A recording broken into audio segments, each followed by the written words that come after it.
السلام علیکم ورحمۃ اللہ وبرکاتہ۔ ناظرین، استقبال ہے فکر و خبر اسٹوڈیو میں، میں رضوان احمد ندوی ملکی اور عالمی اہم اور خاص خبروں کے ساتھ۔ تو ناظرین، بڑھتے ہیں خبروں کی تفصیلات کی طرف۔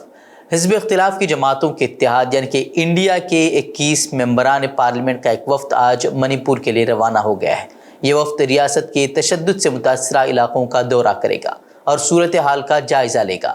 کرناٹک سے کانگریس کے راجیہ سبھا رکن سید ناصر حسین نے کہا کہ حزب اختلاف کے اراکین پارلیمنٹ کے وفد کو وہاں بھیجنے کا فیصلہ اس لیے لیا گیا تاکہ منی پور کے متاثرہ لوگوں سے اظہار یکجہتی اور اظہار ہمدردی کی جائے اور ان میں یہ پیغام جائے کہ ملک کے پارلیمنٹ کو ان کی حالت زار پر سخت تشویش ہے۔ ناصر حسین نے مزید کہا کہ وفد نے منی پور کے گورنر سے بھی وقت مانگا ہے اور ممکن ہے کہ وفد کے اراکین اتوار کی صبح ان سے ملاقات کریں گے۔ انہوں نے کہا کہ اراکین پارلیمنٹ منی پور کا دورہ ختم کرنے کے بعد اپنے تاثرات پارلیمنٹ میں بیان کرنا چاہیں گے، لیکن اگر پارلیمنٹ کے اندر بحث کی اجازت نہ دی گئی تو وہ پھر پریس کانفرنس سے خطاب کریں گے۔ سید ناصر حسین نے وزیر اعظم مودی پر تنقید کرتے ہوئے کہا کہ منی پور میں تشدد، قتل، عصمت دری اور نسلی صفائی جاری ہے، لیکن وزیر اعظم کے پاس ریاست کے لیے وقت نہیں ہے۔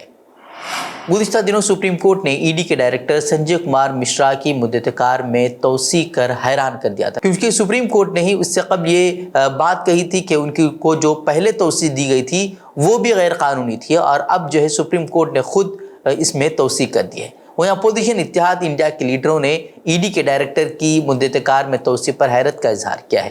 انہوں نے یہ خدشہ ظاہر کیا ہے کہ آنے والے دنوں میں اپوزیشن لیڈروں کے خلاف فرضی مقدمات درج کیے جا سکتے ہیں۔ آر جے ڈی کے رکن پارلیمنٹ پروفیسر منوج جھا نے مرکزی حکومت کی نیت پر سوال اٹھاتے ہوئے کہا کہ ایک افسر جس کی تعیناتی ہی غیر قانونی قرار دی گئی ہو، اسے ای ڈی جیسی ایجنسی کے چیف کے طور پر توسیع دینا سخت بد اخلاقی اور غیر قانونی ہے۔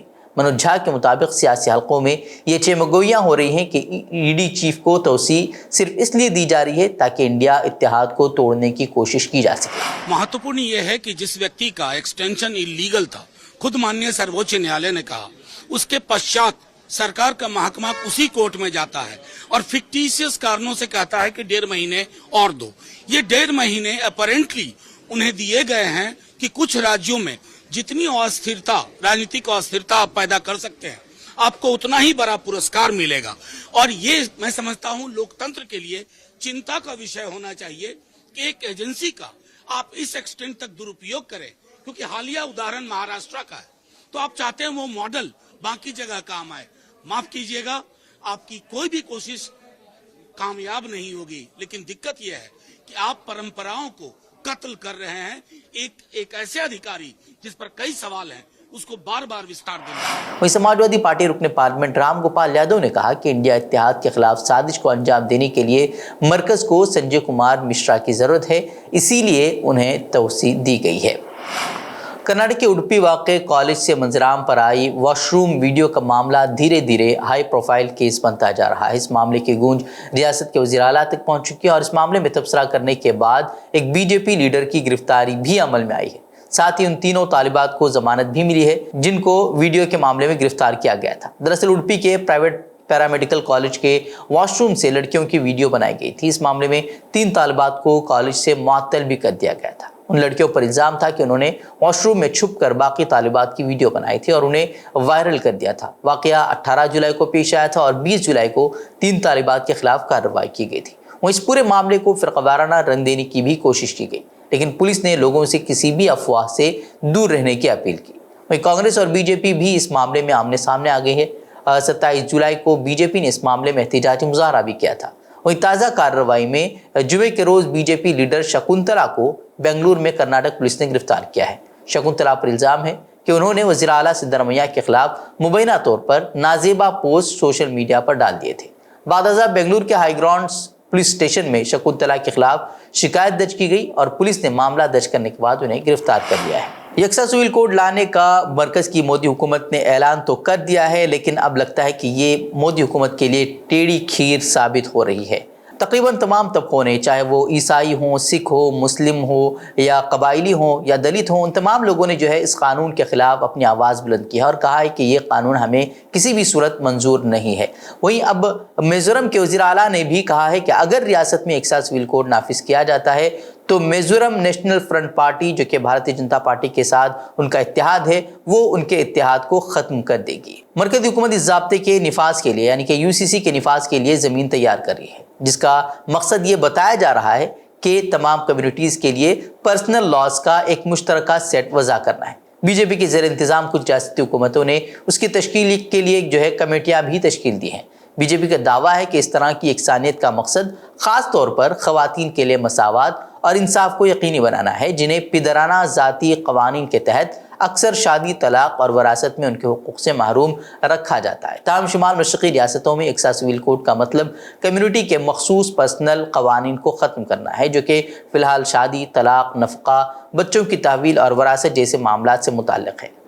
وہیں میزورم کے وزیر اعلیٰ نے کہا کہ ان کی پارٹی BJP کے زیر قیادت اتحاد کی حمایت کرتی ہے، لیکن اس کا یہ مطلب نہیں کہ وہ ہر معاملے پر ان کی بات مان لے گی۔ انہوں نے یہ بھی کہا کہ مجھے نہیں لگتا کہ وہ کوئی ایسا مسئلہ پیدا کریں گے جس کی وجہ سے ہمیں NDA چھوڑنا پڑے۔ وہیں ایلگار پریشد کیس میں مبینہ رول کے لیے ورنن گونزالویس اور ارون فریرا کو گرفتار کیے جانے کے 5 سال سے زائد عرصے کے بعد سپریم کورٹ نے انہیں ضمانت پر رہا کرنے کا فیصلہ کیا ہے۔ جسٹس انورودھ بوس اور جسٹس سدھانشو کی ڈویژن بینچ نے کہا کہ گونزالویس اور فریرا کے خلاف دستیاب ثبوت ان کی مسلسل حراست کا جواز پیش نہیں کرتے۔ غیر قانونی سرگرمیاں روکتھام ایکٹ 1967 کے تحت معاملہ درج کیے جانے پر گونزالویس اور فریرا نے گزشتہ سال سپریم کورٹ کا رخ کیا تھا۔ ان کی ضمانت کی عرضیاں اس سے قبل NIA کی خصوصی عدالت اور بامبے ہائی کورٹ نے خارج کر دی تھی۔ سینئر وکیل ریبیکا جان اور آربسنت نے ضمانت کی درخواست پہ مقدمے کی سنوائی شروع ہونے میں غیر معمولی تاخیر کے مسئلے کو بھی اٹھایا تھا، جس کے بعد سپریم کورٹ نے انہیں ضمانت پر رہا کرنے کا فیصلہ کیا ہے۔ رواں برس جنوری سے اب تک تیونس کے ساحل پر ڈوب کر ہلاک ہونے والے تارکین وطن کی تعداد 900 سے تجاوز کر چکی ہے۔ تیونسی وزیر داخلہ کے مطابق رواں برس 1 جنوری 2023 تا 20 جولائی بحیرہ روم میں ہونے والے سمندری حادثات کے بعد اب تک 901 لاشیں برآمد کی گئی ہیں، جبکہ نیشنل گارڈ کے ترجمان حسیم الدین جوالی کا کہنا تھا کہ بہت سی کارروائیوں میں 34,000 سے زائد افراد کو بچا بھی لیا گیا ہے۔ وہیں پارلیمنٹ کو دی گئی بریفنگ میں وزیر داخلہ نے بتایا کہ یورپ تک پہنچنے کی کوشش کرنے والے تارکین وطن کو لے کر جانے والی بیشتر کشتیاں تیونس کے جنوبی شہر اسفیکس سے روانہ ہوتی ہیں، اور اسی وجہ سے اس شمالی افریقی ملک کو تارکین وطن کی بڑی تعداد کا سامنا رہا ہے۔ اس سے قبل بھی اطالوی حکومت نے کہا تھا کہ اس سال 80,000 سے زائد پناہ کے متلاشی تارکین وطن بحیرہ روم عبور کر کے اس کے ساحل پر پہنچے ہیں، جن میں سے بیشتر کا تعلق تیونس اور لیبیا سے ہے۔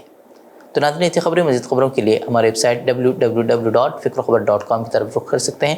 ویڈیوز کے لیے ہمارے YouTube چینل کو سبسکرائب کریں۔ تو ناظرین، السلام علیکم ورحمۃ اللہ وبرکاتہ۔